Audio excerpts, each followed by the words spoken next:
Z10 lets you jump backwards and forwards in time to capture the perfect shot.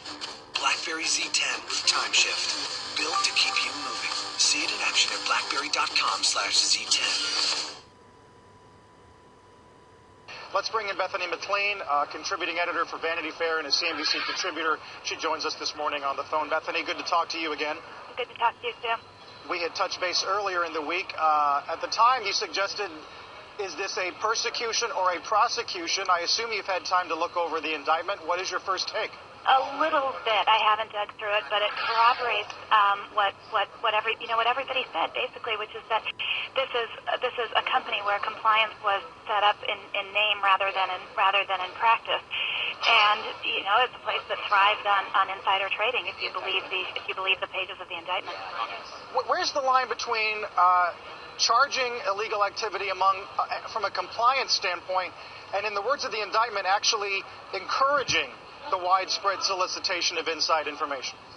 Right. Well, that's, the allegation against SAC from competitors was always that the place was set up to encourage insider trading, because you had these pods where people operated independently, and it was very much kill or be killed and eat what you kill, and so people were encouraged to operate without a lot of oversight and to do whatever they could to make money, and then to feed those ideas up to Steve Cohen, but without Cohen necessarily having to understand where the idea came from. And so I think it would be very difficult to prove that Cohen himself engaged in insider trading, but you could make a strong case, if you believe all that the firm was a place that encouraged it.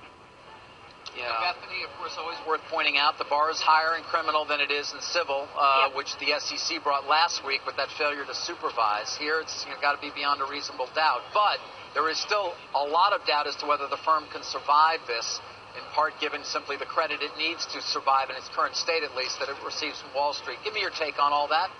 Well, the interesting thing is there's always been a lot of chatter about former SAC people who have not been criminally charged, but who still might be cooperating with the government. And so I'd expect to see perhaps some of that emerge as this case moves on. And it's a really interesting thing, because it's not like an Arthur Andersen, which the government obviously put out of business just by criminally indicting them, because it's a firm that depends on its reputation. If SAC depended on its reputation, the firm would have been out of business a long time ago, right? A hedge fund depends on its ability to make money. And I don't know what it means in terms of the big banks, Goldman, Morgan, the big prime brokers' willingness to do business with SAC. It'll be really interesting to see how that shakes out, how much this reputational issue matters. And there certainly are cases of firms surviving an indictment. So we'll see. Bethany, thank you for coming to the phone on such short notice as we continue to work through the paperwork, too. Forfeiture allegation. They got to get back the money if they win. Bethany, thanks.